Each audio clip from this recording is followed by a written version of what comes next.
when you lose her, for the first time in months, you will sleep alone. Your blankets will stop smelling like her, and when you reach out in the middle of the night, her hand won't be reaching back. You will not fall asleep with your fingers tangled, one in her hand and the other in her hair. Your hands will be empty. Empty. You will throw the extra pillow on your bed across the room because every time you look at it, you're sure she will be there.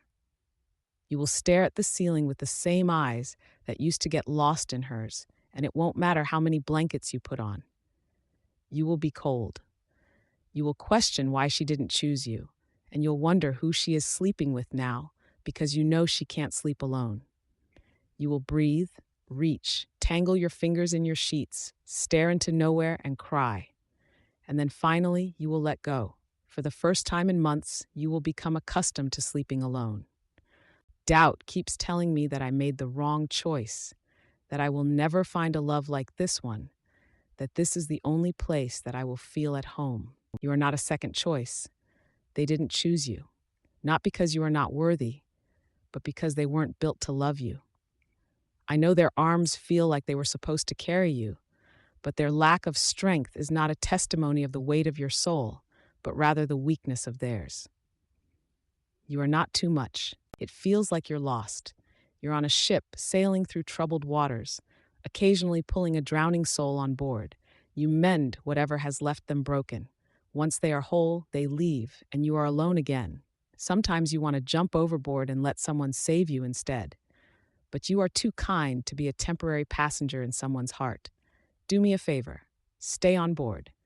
You're not lost. You are finding. I can feel abandonment crawling through my veins, and every time I think of how you told me you wouldn't leave, I have to pull off a layer of skin to escape the grip of your lying hands on my body.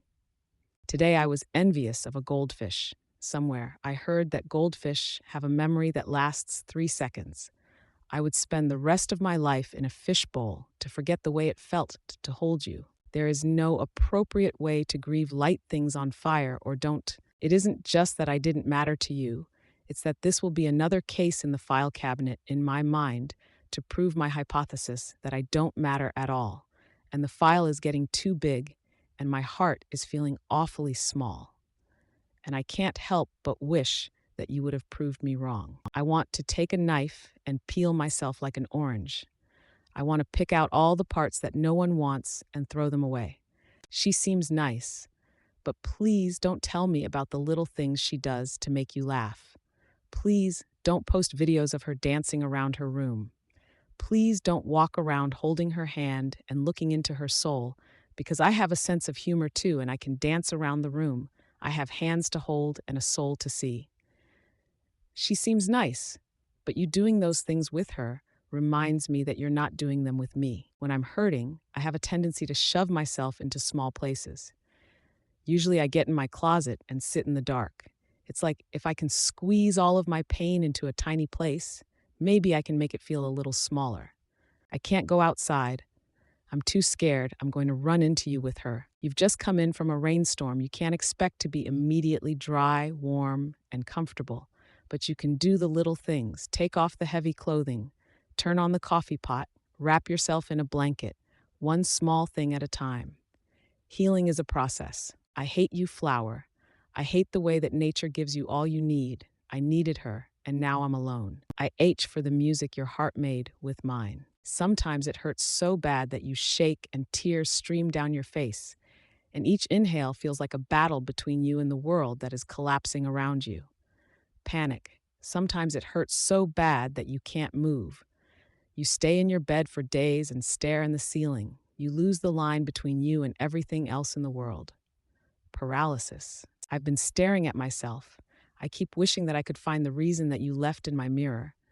Sometimes I think it's in the shape of my nose or in my untamable hair, but you always told me you adored those things. So if on the outside I am enough for you, if I can't find the reason you left in my mirror, then it must be inside of me. That is my greatest fear. Reflection. I love to read books. They are safe. If the plot becomes too messy, I can simply close the book.